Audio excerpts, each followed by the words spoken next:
ভোটের টার্গেটে ফের বেনজির সিদ্ধান্ত কমিশনের। ভোট কর্মীর ঘাটতি মেটাতেই বেনজির নির্দেশ কমিশনের। আর প্রথম দফায় বহু অফিসারের ডিউটি রয়েছে, দ্বিতীয় দফাতেও ঠিক কি সিদ্ধান্ত নিয়েছে কমিশন? সোমরাজ রয়েছে আমাদের সঙ্গে, আরো বিস্তারিত জানাবে সোমরাজ। দেখো, দ্বিতীয় দফার ভোটের আগে এই সিদ্ধান্ত নিয়েছে নির্বাচন কমিশন, যেখানে কমিশনের কাছে যে রিপোর্ট এসছে দ্বিতীয় দফার ভোটের একাধিক জেলার ডিস্ট্রিক্ট ইলেকশন অফিসারদের থেকে, সেখানে তারা রিপোর্ট দিচ্ছেন যে ভোট কর্মীর ঘাটতি রয়েছে। বিশেষ করে উত্তর চব্বিশ পরগনা বা পূর্ব বর্ধমান সহ কয়েকটি জেলা তারা ভোট কর্মীর ঘাটতির রিপোর্ট দিয়েছে। আর সেই কারণে নির্বাচন কমিশন সিদ্ধান্ত নিয়েছে যে প্রথম দফায় কাজ করা যে সমস্ত কেন্দ্রীয় সরকারি বা রাজ্য সরকারি কর্মচারী রয়েছেন তাদেরকে দ্বিতীয় দফার ভোটেও কাজে লাগানো হবে।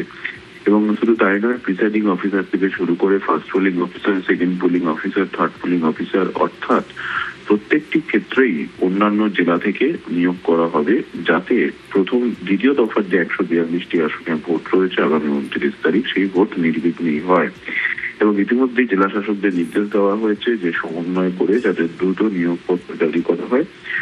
রাজ্যের মুখ্য নির্বাচনী আধিকারিকের দপ্তরের তরফে ইতিমধ্যেই জেলা শাসকদের এই নির্দেশ পাঠানো হয়েছে বলে কমিশন সূত্রের খবর।